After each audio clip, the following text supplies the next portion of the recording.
Assalamualaikum warahmatullahi wabarakatuh. Halo teman-teman, apa kabar? Semoga kita terus dalam lindungan Tuhan Yang Maha Esa.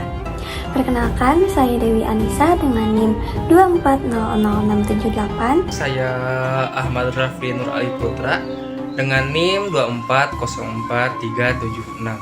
Perkenalkan, saya Zara Latifah Batrisya dengan NIM 2400934. Perkenalkan, nama aku Dea Kadawayanti dengan NIM 2402310. Dan saya M. Rifki Fauji dengan NIM 2408703. Kali ini kami dari kelompok 6 akan membahas tentang Islamofobia di Eropa dan Amerika. Jangan lupa disimak ya. Islam, agama yang mengajarkan dan mengatur seluruh aspek kehidupan, mulai dari urusan rumah tangga, bersosial, hingga bernegara. Maka Islam dalam ranah penyebar luasannya tidak akan jauh dari ajarannya itu sendiri, dilatih untuk menjadi pemimpin rumah tangga, pemimpin negara, hingga pemimpin perang atau jihad untuk para pemeluknya.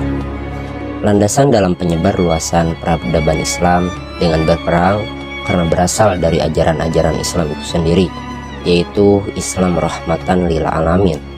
Dari kitab suci Islam yaitu Al-Quran, menjadikan seluruh negeri baldatun thayyibun warabun ghafur, negeri yang baik dan Tuhan yang maha pengampun. Maka dengan ajaran yang seperti ini, peradaban Islam menaklukkan seluruh negeri, bertujuan membebaskan penghambaan makhluk kepada makhluk lain di muka bumi, menuju penghambaan makhluk kepada Tuhan semesta alam.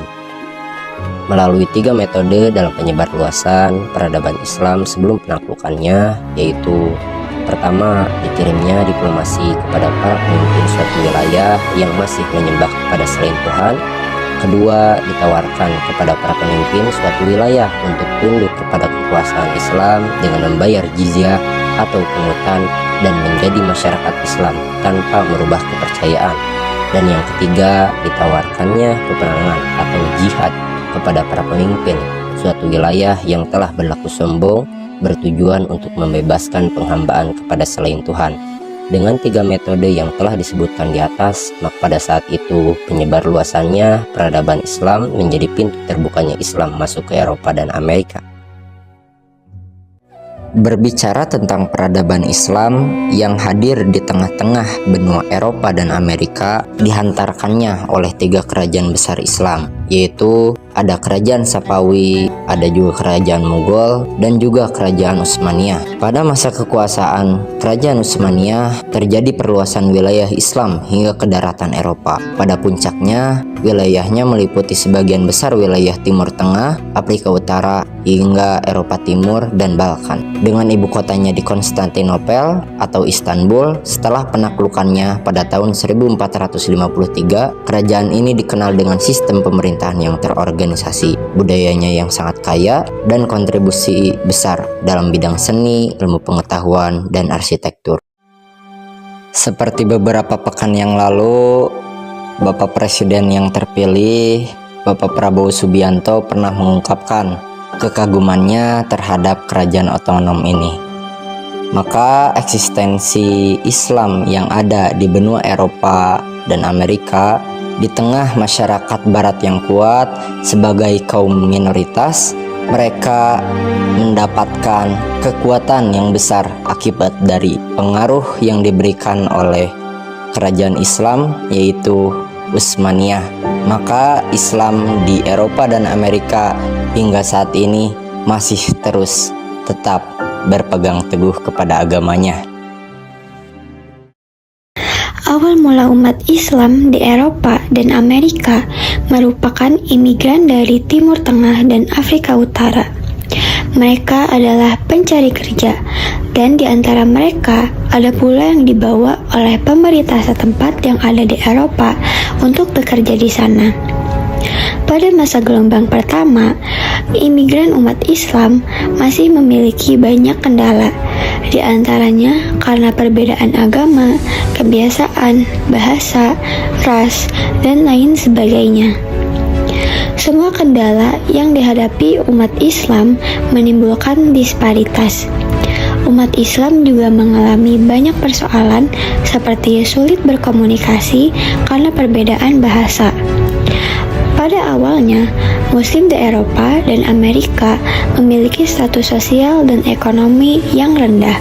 Mereka juga termarginalisasikan karena mereka umumnya menjadi para pekerja kelas bawah.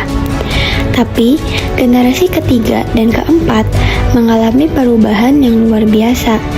Umat Islam yang bermigrasi ke Eropa dan Amerika sudah bisa berbahasa Inggris dan sudah melebur dengan budaya lokal. Juga ada proses akomodasi terhadap Muslim. Saat ini, Muslim di Eropa memiliki tingkat pendidikan yang tinggi, bahkan ada yang menjadi akademisi dan politisi. Namun, lambat laun, seiring dengan kemajuan dan keberhasilan umat Islam di Eropa, di kalangan tertentu muncul kecemburuan, kebencian, dan ketakutan terhadap Muslim. Di antaranya adalah mereka yang xenofobia. Xenofobia adalah perasaan benci, khawatir, dan takut dengan kehadiran orang lain yang berbeda suku, agama, bahasa, nationality, dan lain sebagainya. Yang kemudian gejala tersebut berkembang menjadi Islamofobia.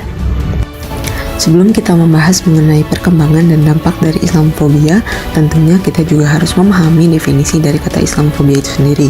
Menurut Murdianisi, Islamofobia merupakan suatu bentuk ketakutan berupa kecemasan yang dialami seseorang maupun kelompok sosial terhadap Islam dan orang-orang Muslim yang bersumber dari pandangan yang tertutup mengenai Islam disertai dengan prasangka buruk bahwasanya Islam itu sebagai agama yang inferior atau tidak pantas untuk berpengaruh terhadap nilai-nilai yang telah ada di masyarakat. Islamofobia sendiri sebenarnya sudah terjadi sejak penaklukan Andalusia oleh dinasti Umayyah. Namun doktrin itu semakin berkembang sejak tragedi World Trade Center pada 11 November silam, yang berefek pada aksi-aksi ekstrim akibat Islamofobia yang masif terjadi di masa kini. Islamofobia adalah istilah yang merujuk pada diskriminasi yang ditujukan kepada agama Islam. Istilah ini lahir dari kebencian dan dendam yang telah mengakar dalam jiwa penduduk Eropa dan Amerika sejak 2 abad berlangsungnya Perang Salib.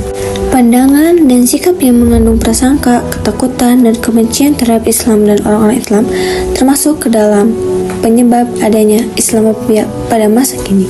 Nah, adanya Islamofobia pada saat ini bukan tanpa alasan. Beberapa peristiwa bersejarah seperti Perang Salib dan bangkitnya dinasti Ottoman mengambil andil dalam proses merebaknya Islamofobia. Hal itu ditambah dengan munculnya ekstremis-ekstremis Islam serta penilaian subjektif dari buku-buku para orientalis yang menimbulkan kebencian bangsa barat terhadap Islam. Sebab perang terjadi akibat dari meledaknya kebencian kaum Kristen tersebut. Perang tersebut adalah Perang Salib yang terjadi di tahun 1096 sampai 1291 Masehi. Tujuan dari perang ini tidak lain adalah untuk menghancurkan umat Muslim dan Islam itu sendiri. Namun, umat Kristen gagal dalam melumpuhkan umat Islam dan kemenangan pun diraih oleh pasukan Islam. Setelah perang ini selesai, trauma yang dirasakan oleh kedua belah pihak masih membekas hingga tertanam rasa antipati dengan rasa curiga di kedua belah pihak. Kesalahpahaman yang dimiliki oleh masyarakat Barat terhadap Islam dikarenakan pada umumnya masyarakat Barat mempelajari dan memahami Islam dari buku-buku para orientalis yang dimana para orientalis tersebut mengkaji Islam dengan tujuan untuk menimbulkan miskonsepsi terhadap Islam. Adanya motif politis yang bertujuan untuk mengetahui rahasia kekuatan Islam juga tidak lepas dari ambisi imperialis Barat untuk menguasai dunia Islam. Analisis para orientalis pada umumnya bersifat tidak objektif dan tidak adil. Pendapat mereka tercampur dengan subjektivisme dan kepentingan tertentu. Hal ini menyebabkan timbulnya kesalahpahaman masyarakat Barat terhadap Islam dan menjadikan pendapat mereka menjadi tidak seimbang.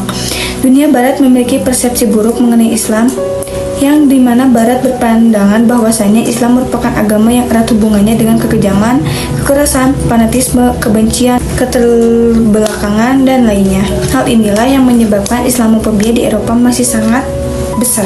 Tindakan ini bukan hanya memberikan dampak buruk dan kerugian bagi kelompok yang bersangkutan saja, namun juga berdampak lebih lanjut terhadap pandangan Barat mengenai terorisme dan radikalisme sehingga meningkatnya ketidaksukaan terhadap Islam di Eropa. Hingga saat ini, Islamofobia masih terus berkembang di Eropa.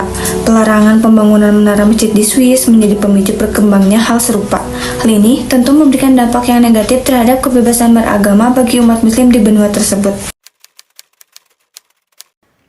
Dampak dari Islamofobia ini sendiri adalah munculnya banyak diskriminasi terhadap umat Islam, terutama di benua Eropa dan Amerika. Contohnya di Jerman, pada tahun 2017 tercatat ada 950 serangan terhadap umat Islam dan masjid yang ada di sana. Sementara itu, di Amerika Serikat sendiri, menurut organisasi Council of American Islamic Relations, terdapat peningkatan diskriminasi terhadap umat Islam pada tahun 2001 hingga 2006, yaitu setelah tragedi World Trade Center. Diskusi-diskusi antar agama serta dakwah dari para mubalik memegang peranan yang cukup sentral dalam menepis isu-isu Islamofobia. Namun, yang paling penting adalah perilaku dari muslim itu sendiri yang harus menerapkan wajah Islam yang moderat dan harus membuktikan bahwa agama Islam adalah rahmat bagi seluruh alam. Begitulah pembahasan kami mengenai Islamofobia di Eropa dan Amerika. Diharapkan teman-teman dapat menilai Islamofobia dengan sudut pandang yang berbeda. Jika ada masukan ataupun koreksi, teman-teman bisa sampaikan di kolom komentar. Semoga apa yang kami sampaikan dapat bermanfaat bagi kita semua. Kami dari kelompok 6 pamit undur diri. Sampai jumpa di video selanjutnya. Wassalamualaikum warahmatullahi wabarakatuh.